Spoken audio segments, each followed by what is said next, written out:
another week and another opportunity to chat with my good friend, John. You had to really think about that today, didn't you? You had to really think about that. How exciting for me. I thought so too. Well, I'm sure you did.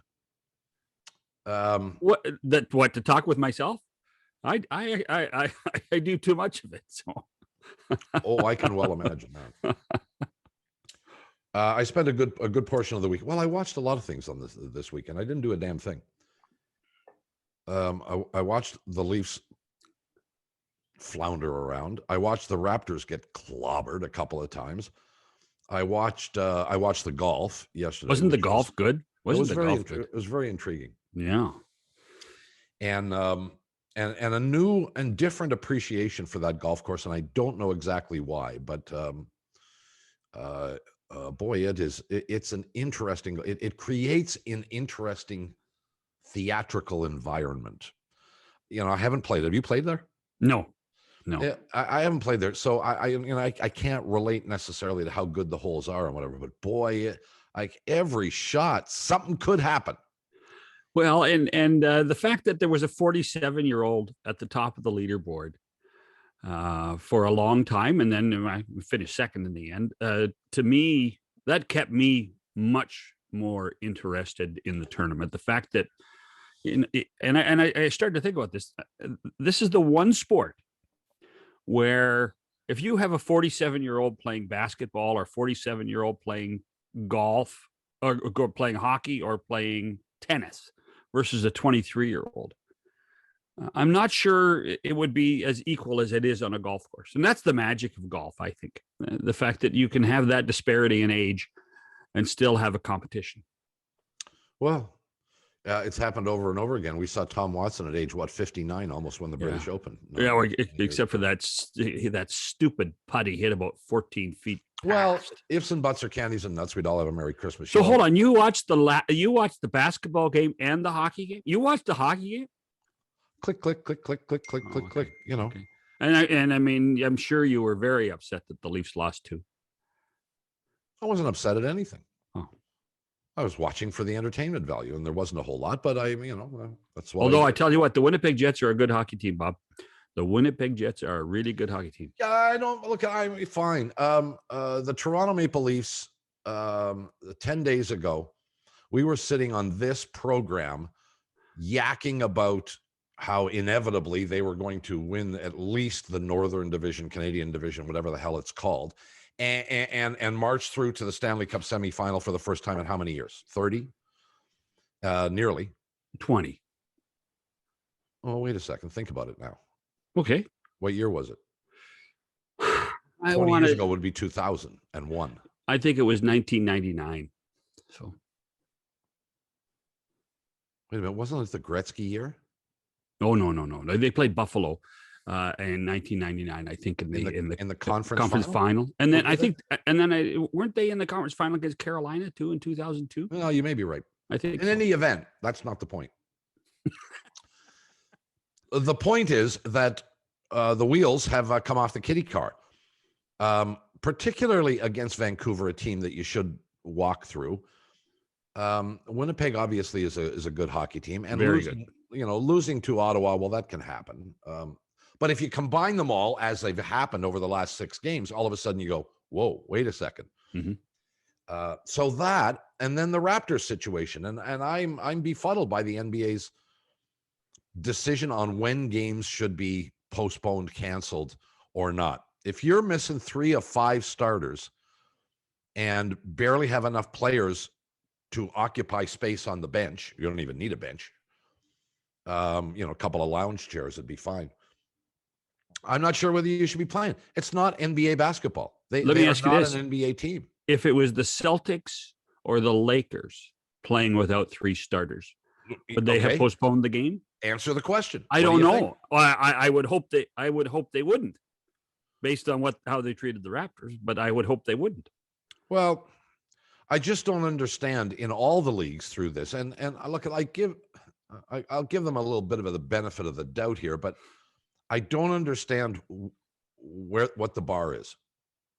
Like, Is it if you have enough players to play the game, regardless of who those players are, you play? Yes. If you You need had it. to You need call, eight players. You need if eight you players. okay, if you had to call up 6 guys from your G League, D League, E League team, that'd be okay. Well, not tell you what, if I'm Bobby or Masai, it's not okay. Well, is it an NBA product? Well, is it an NBA product at that point? It's not as if you're telling people you're going to get your money back from the seats you buy. Well, how much money are you making off TV? A little bit. Crap loads. No, you're making a lot of money if you're still losing money. Television. You're still losing money. I don't care whether you're losing money. That's not the topic of conversation here. The topic is I'm a fan. You're a fan. I'm watching on TV. I am supporting your product by my eyeballs being focused on your game. Don't I deserve to have the product that, like within reason, the product that you're selling? You're selling NBA basketball, best players in the world. You're not selling minor league basketball. You're not selling G League basketball. You're not selling college basketball or high school basketball or grade school basketball. You're selling the best there is.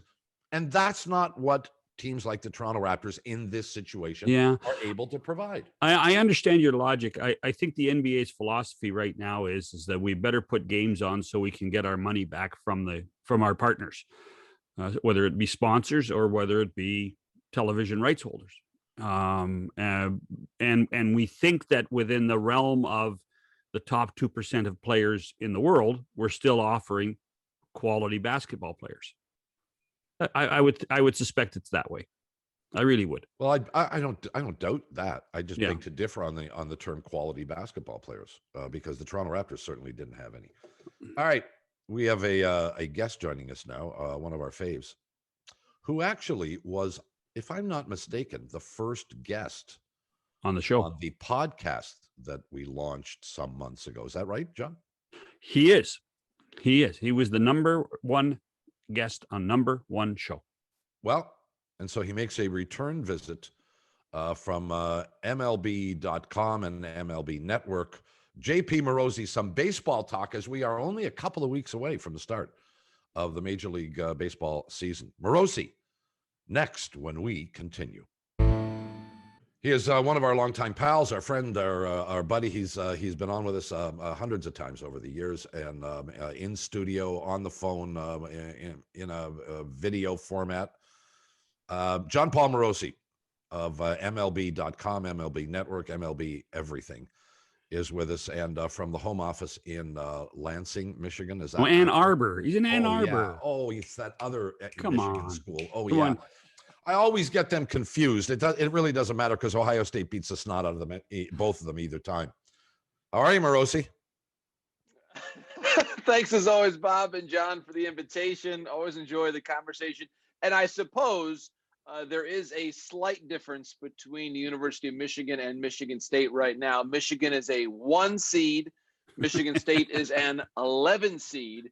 And while Ohio State did triumph over Michigan in the Big Ten tournament, I do recall Michigan winning in Columbus at the end of the regular season. So I think, Bob, at least on that score, my friend, we are all even. Is this our March Madness preview? What is this? What this is?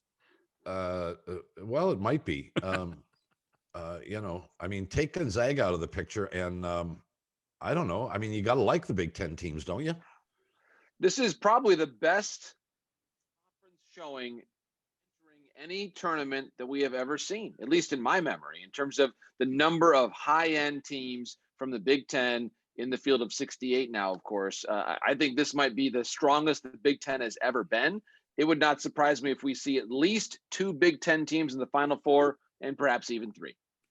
Wow. 3? 3? Why not? 3 in the Zags? Is that what we're saying? 3 in the Zags? I'd have to actually, in my mind's eye, go through what the bracket looks like. But you look at Illinois is a high-end team. Ohio State finishing on a high note, of course, with making it to the Big Ten championship game. Michigan obviously has been strong. I don't think Michigan State's going to be a Final Four team, but they're dangerous. They've beaten 3 different top 10 teams during the course of the season. So even when an 11 seed has that potential to upset somebody, you have a pretty deep conference overall. Well, you got 2 1 seeds and a 2. So Yeah. And I looked at the bracket briefly, and I can't remember. Well, I looked at the Ohio State bracket to be honest, and I don't think there's another Big Ten team in there, but there might be. And Illinois is a 1, and Michigan's a 2, and I don't think they're in the same bracket. So you might be right. We're theorizing, but who knows? Maybe. Well, I'm gonna just for that. I'm gonna pick Gonzaga.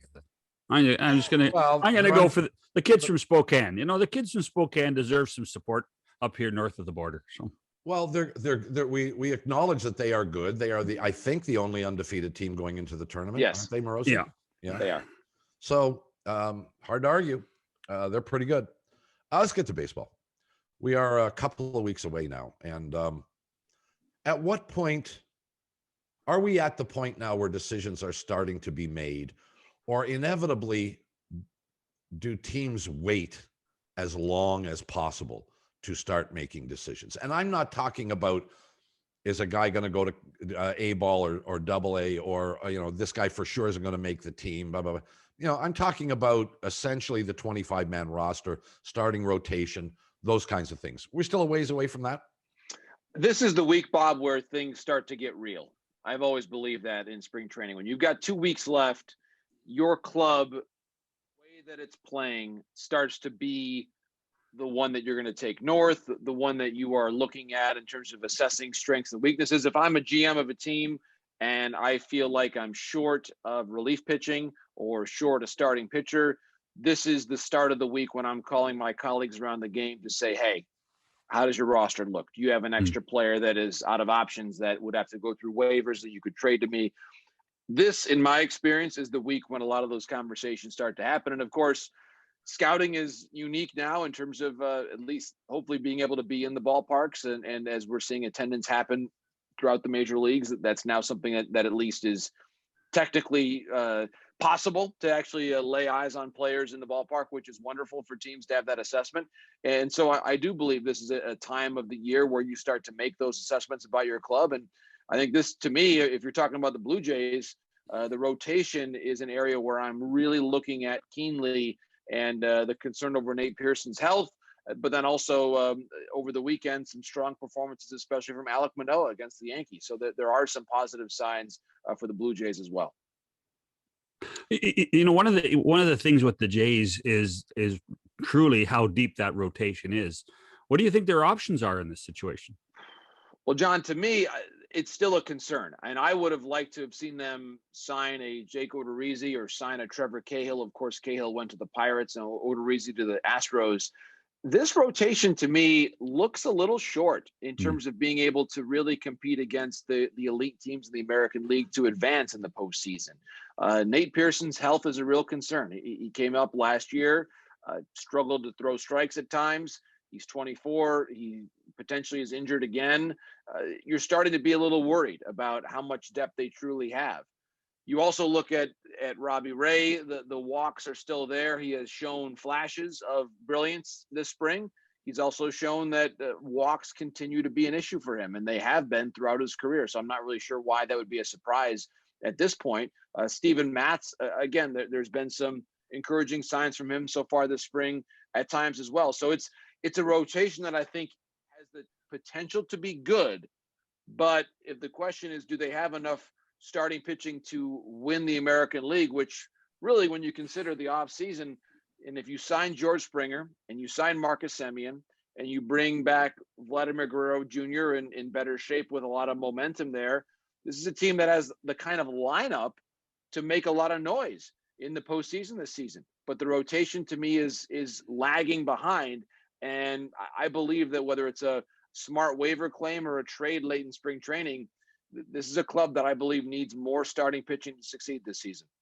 I'll tell you the thing that confuses me, Morosi, and I think about this quite a bit because I have nothing else to think about, is we were coming off a season, an abbreviated season, a short schedule, not enough to really make assessments on the performances of the individual players for the most part, where your pitchers pitched limited innings because of the length of the season and pitched limited innings because of the nature of the season, where your minor league systems were essentially shut down, where yes, there were every team had a group of players that were playing amongst themselves essentially, but the extent of the farm system, which in many organizations is 6 teams deep, they really didn't play. And now we're coming into the year after that. What we also saw is a dramatic decrease in the willingness to let starting pitchers extend themselves, where more and more guys were shut down after 100 pitches or less, it was actually rare that a starting pitcher got to the 6th inning, more reliance on the bullpen. And I think you know what I think of bullpens. You know, you can get a bullpen guy walking down the street. There's so many things that are unknown going into this year.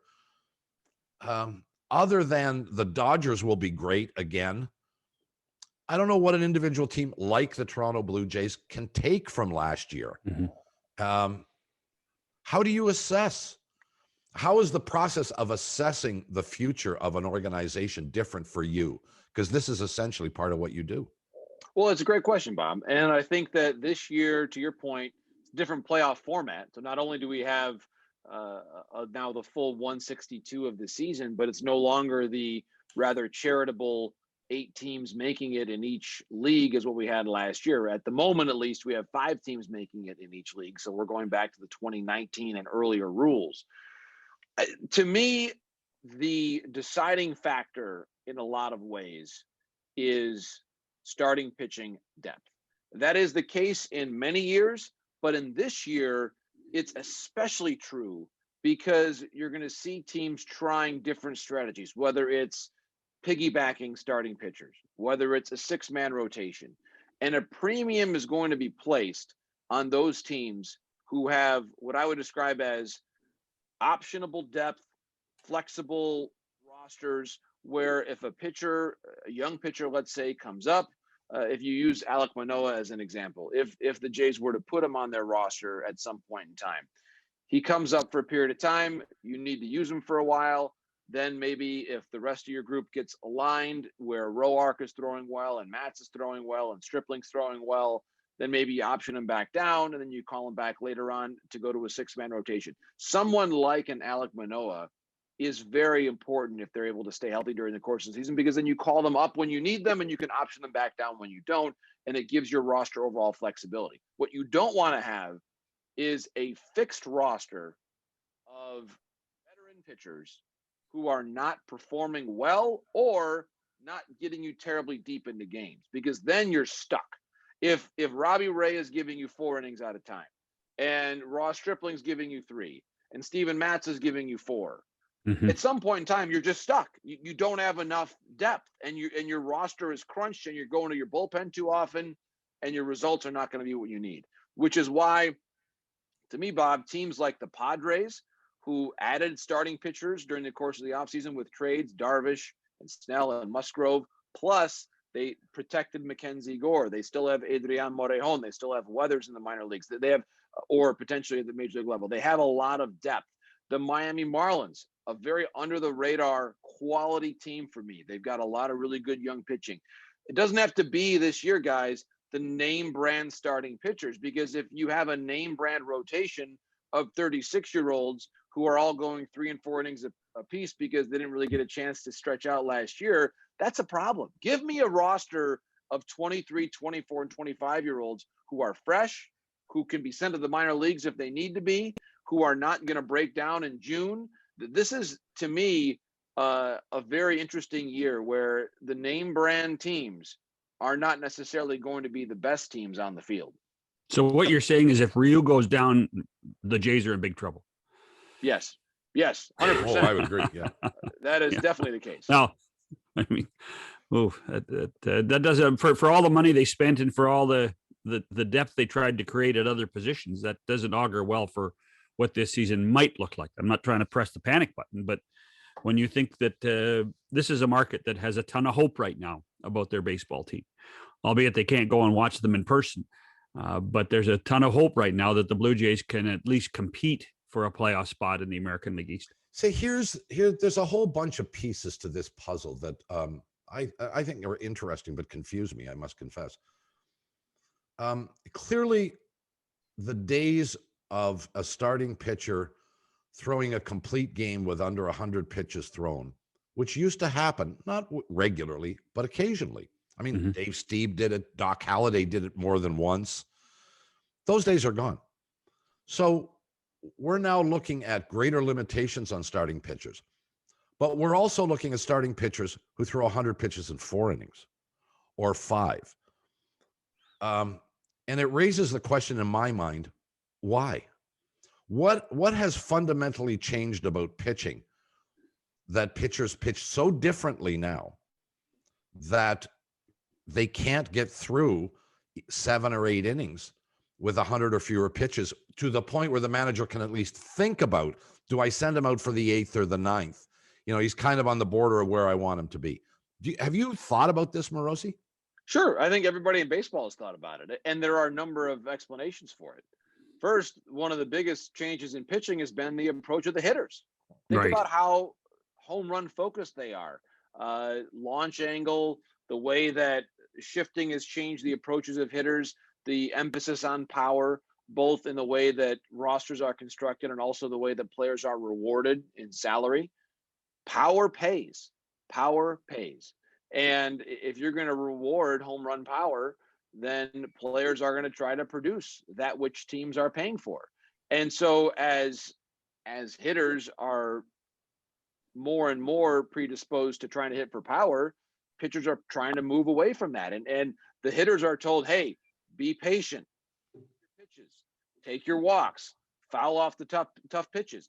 All of those things lengthen at bats. They lengthen games. And this is not all on pitchers, who certainly bear some culpability for the way the game looks now, and the emphasis on velocity from their standpoint, and how they're going for power and going for strikeouts. You have the velocity emphasis from the pitchers, the power emphasis for the hitters, the strike zone control. Whereas you think about the 1980s, and the Cardinals wanted to bounce the ball off the turf and put it in play and run the bases. That's not the way hitters are approaching the game any longer, and it's resulting in the product that we see on the field now. It's interesting that we're seeing these changes that are being proposed and effectuated at the minor league level with rule changes that are all geared toward more balls in play. The removing of the shifting, the emphasis on having 4 infielders at the minor league level, and taking out the rover, if you will, that was moving to right field, which really has been a 10-year process. You think back to the Jays, Brett Laurie was doing that all the time. During the John Farrell era, he was playing out in short right field, and you had guys moving all over the place. This has been a decade's worth of movement in this direction. And yes, the pitchers and the way they're trained are part of the issue, but a lot of it is the approach of the hitters. And we're actually now seeing Major League Baseball trying an experiment throughout the minor leagues about even changing the size of the bases and changing how often pitchers can throw over to first base. These are all rules that are basically acknowledging that players and management have evolved in a way that has made the sport less appealing to the eye. And they're not just going to, for the good of the game, change back. You're going to have to actually alter the rules to convince the players and management to work the way back around the way the game used to be. You know, the other thing, Bob, you brought up the 100 pitches in 4 innings, and I think there's a whole new constituency in baseball, people running baseball teams. They say so, and all they've done really is increase the value of the middle reliever more so than anything else. And they've basically said, listen, if we can get it, and remember when it was, if our pitcher could get to the 7th inning. Now I think that there's a lot of teams that say, listen, if we can get our guy to the 5th inning, and then we'll plug in our middle relief guy, and then we'll get to our closer, and that's okay. It doesn't matter. A win is a win is a win. No, you're right. On an individual game, there's that argument can be made. The dilemma that you face is over 162 games, running all those arms so consistently out of the bullpen wears them out. You're worried about your starting pitching, and you're trying to keep your starters healthy and their arms strong by limiting pitches. But what are you doing to the middle reliever who suddenly is being asked to throw 120, 130 innings in a season? Or you're those guys can't be run out every day. And we already are at the point now where 12 or 13 guys on your roster are pitchers. Well, you How need far 2 can or you 3 of them go? at least. You need 2 or 3 middle relievers now. That's all. That's what you need. And you know what? And then you get to your 2 or, I mean, and the days of the single closer, the guy that can do 2 innings at the end of the day, 2 innings at the end of the day. I mean, there's not many Mariano Rivera's anymore, is there, JP? Well, no, and I think the other thing that we're talking about here is with the Jays staff in particular, that some clubs, the Jays are one of them, design their staff with the potential, at least, of piggybacking relievers. Ross Stripling is one such example. Tyler Chatwood could be one such example. They thought that Shun Yamaguchi could be one example. It didn't work out. And when you consider the way that your staff is lined up, Stripling is someone who could start 10 games a year and make the balance of his appearances out of the bullpen. And maybe he does arrive at 120 innings. Maybe some of those are starts, some are relief appearances. The Rays, of course, were very avant-garde in this respect and have pioneered the use of the opener. And the Jays have arranged their staff in that way. But to what John said earlier, I think that one of the reasons why the Rays have been successful with their opener strategy is because they've had pitchers like Blake Snell and Charlie Morton to soak up the big innings. That's And right. when you don't have those 1 or 2 pitchers to do that, the rest of the plan doesn't work. And that's why I'm so concerned about Pearson's inability to stay healthy, because the Jays' overall pitching schematic relies on someone like Pearson to eventually take the mantle of a number 1 or 2 type starter who does give you the healthy innings, because then you can be a little more aggressive with the rest of your planning. But when you lack that pitcher, and Ryu certainly was that last year, but I think the Jays need someone else to be along with Ryu in that capacity. Think about the way the staff looked at the end of last season. They don't have Walker anymore. They don't have Shoemaker.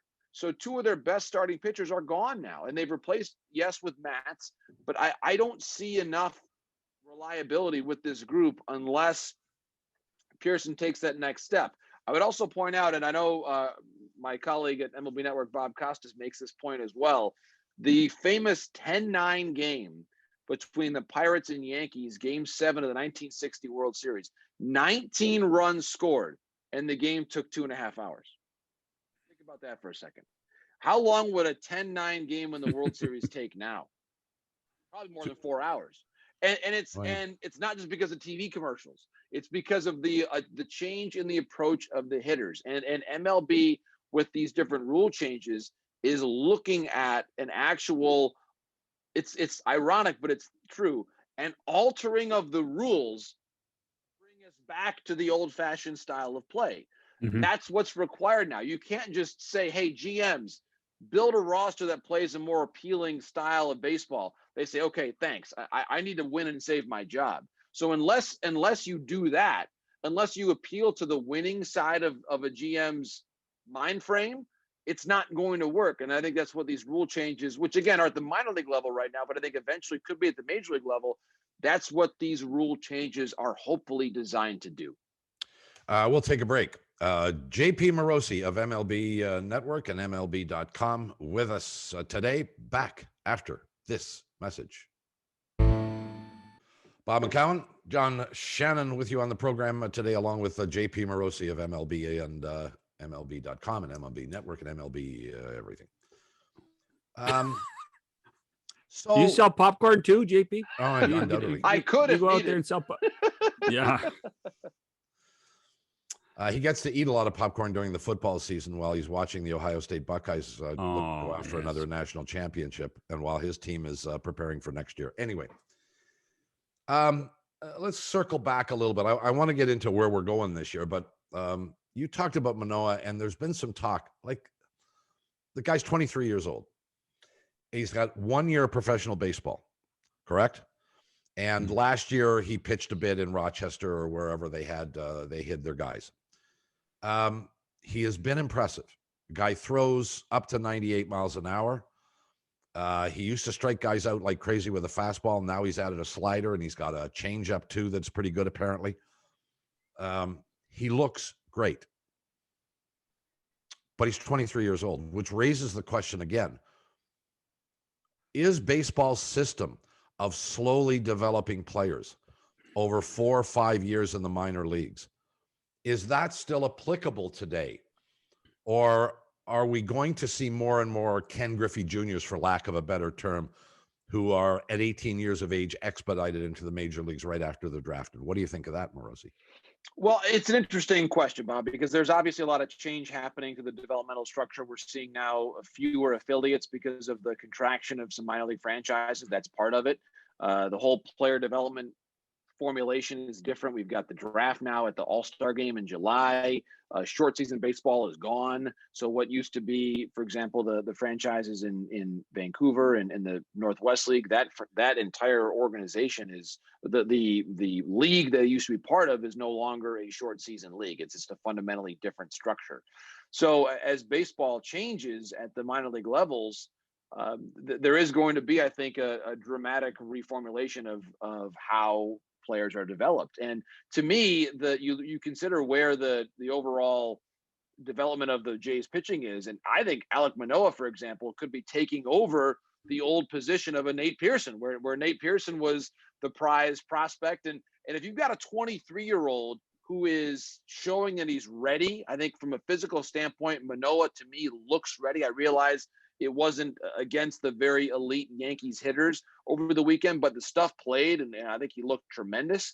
To me, because of the high incidence of injury, because of the overall workload on pitchers now, to me, if you've got a 23-year-old who's ready, hey, let him go. Because when you consider the incidence of injuries and surgeries, do you want to, in my opinion, have those bullets spent at a minor league level, or have him when he's at his peak and throwing well right now, get him to the big leagues? You can certainly watch his innings up there when he's arrived. But to me, having someone over-ripen in the minor leagues when it's a pitcher, and you only have a finite potential number of A-level pitches, to me, guys, I'm a big believer in getting those guys in the major leagues now and then figure out the details later. Wasn't the comfortable factor of that for years and years always about the contracts and the options you had on a player rather than how good he was as a player? Yes, to some extent. And service time is still part of the calculation, John, without question.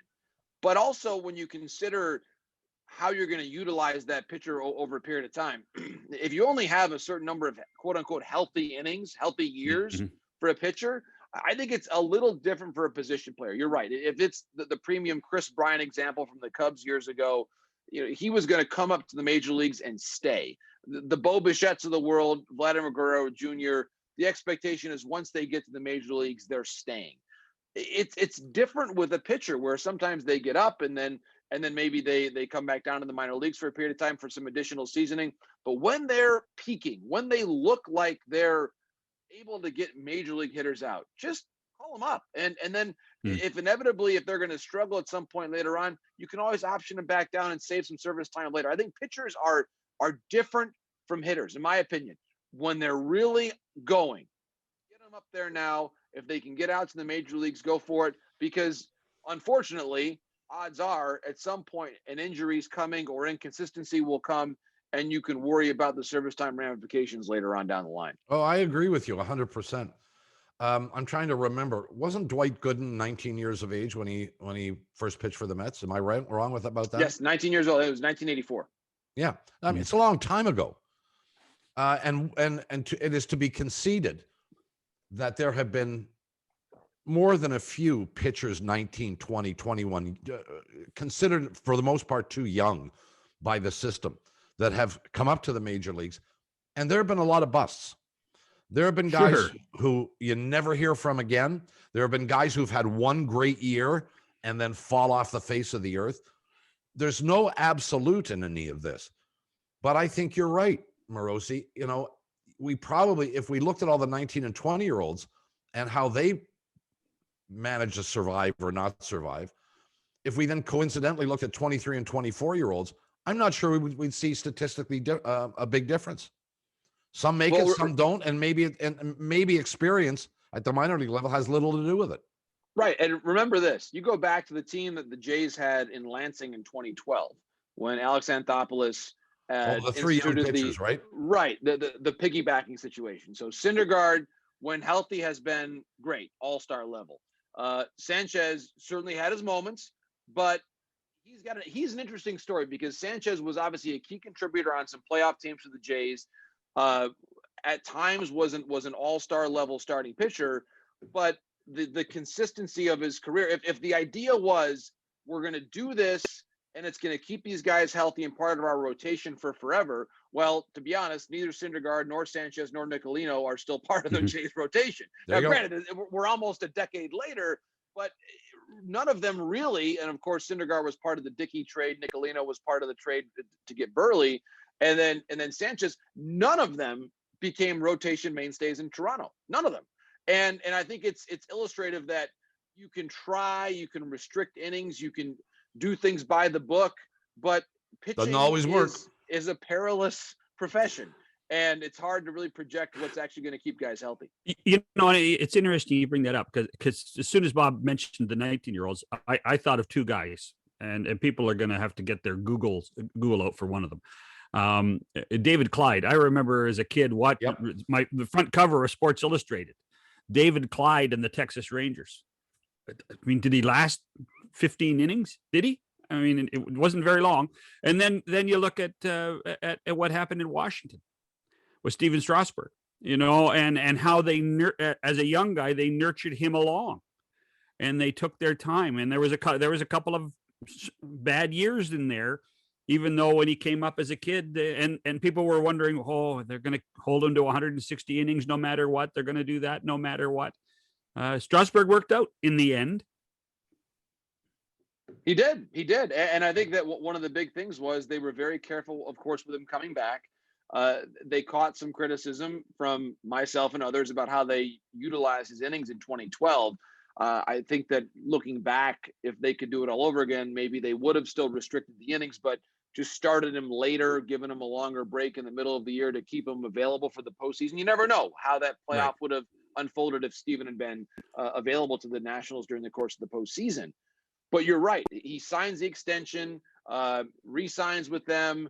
He's still a National to this day. He's had some health issues, though. I mean, obviously, from a standpoint of staying healthy, but they got the championship with him. And, oh, by the way, it's interesting to counter the narrative of early on when they said, well, he wasn't there in the playoffs in 12, and how is that possible? He's actually put together one of the best postseason track records of any pitcher in modern baseball history. He's been incredibly reliable in the postseason, and I think dispelled a lot of the doubters with how he pitched in 2019. So there's a lot to, I think, like about the way the Nationals handled Strasburg. You think back to different stories, and I think this too, it fits into the conversation that we had earlier about what is the essence of being a starting pitcher. What do we want of our starters? What is the value of Strasburg, not just to the performance, but also to the fan attendance, to the fan connection?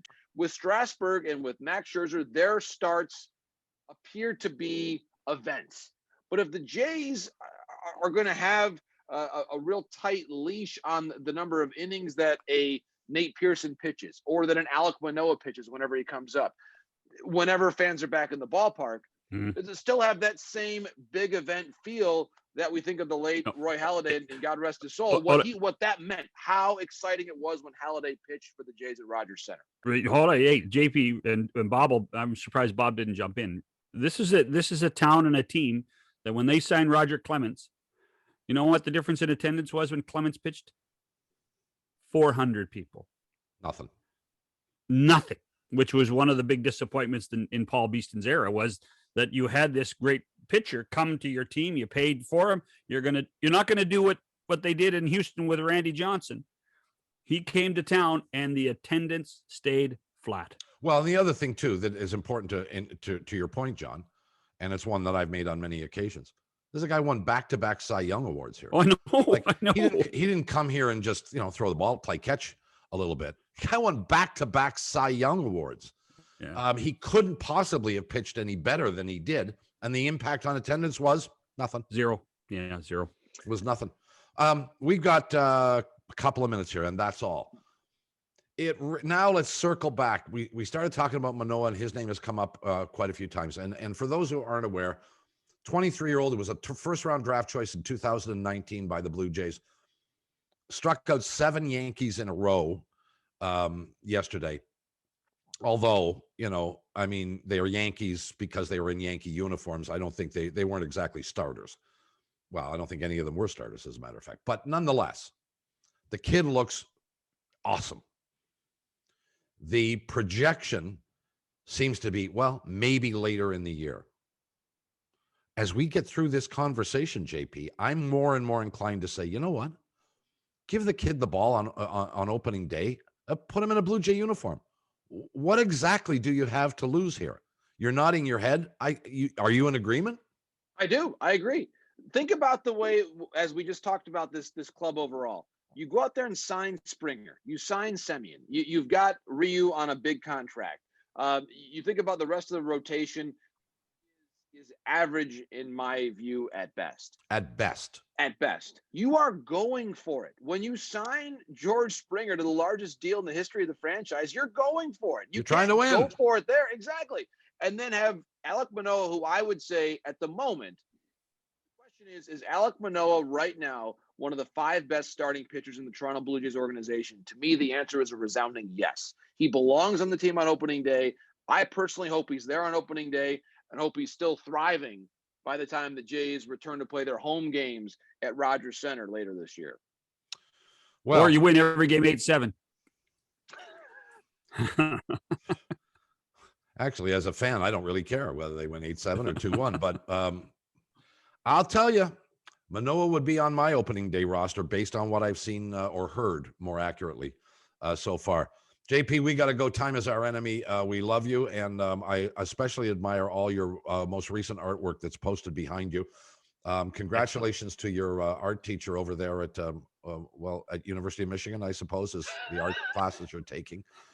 And Bob and John, yeah, thank you very much. I spent all weekend actually working on the artwork behind me to make sure that it was coming along.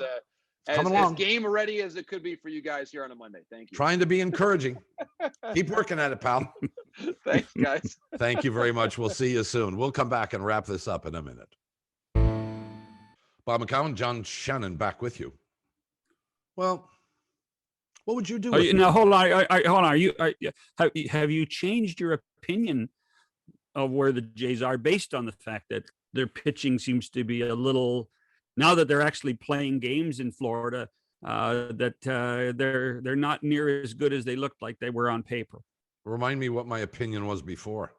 Well, that this was going to be a contending team. That this was they were going to compete for the playoffs. Now the question is, what about for the division? What about for the division? Look, the easiest thing in the world, and we do this all the time, is to discount Tampa because of the players that they've lost. And what inevitably happens is Tampa finds 5 more. That's right. That mysteriously appear out of nowhere. So I no longer underrate the Tampa Bay Rays. The New York Yankees certainly appear to have the most experienced and potentially best team in baseball, but they are the New York Yankees, and injuries and injuries appear regularly with them. They are, and you have to wonder if the Aaron Boone surgery, how that impacts the club. And I guess just in the short term, but his health issues. So you have to wonder how that impacts the Yankees too, because he's become a really constant messenger for that baseball club. Look, I suspect the Yankees are the best in the division and probably will finish first. I think the Blue Jays, I don't know if are they as good as Tampa Bay, because I don't know how good Tampa Bay is. Well, mind you, I don't know how good the Blue Jays are either. But that looks like a race. And Boston, who knows, could pull a rabbit out of their hat, and Baltimore will be at the bottom, which is where Baltimore always is. And then now we got to look at the other divisions to see whether finishing third in the AL East gives you any kind of a chance. Right. Second may not even give you a chance, depending on what's happening elsewhere. And frankly, I don't have enough information at this point to make that call. Of greater interest to me, would you this Manoa thing is really intriguing to me.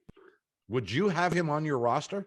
If Heath goes out and throws 2 more solid starts in spring training, what do you do? Well, as JP talked about, I think a lot has to do with Pearson's health. I mean, if you're telling me that there's a lot of question marks around Pearson's health by the first week in April, then I don't think there's any question that Manoa's got to be part of at least the start of the season.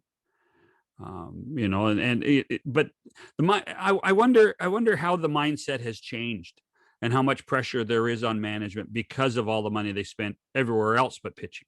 Well, you know, that to me might be the biggest question. I would hope that there's no pressure, because it's not as if it's this is going to be a strange year anyway, with the fact that they're going to be stuck in Dunedin for the first month and a half. Questions unanswered, and they will remain unanswered for some period of time. We got to get out of here.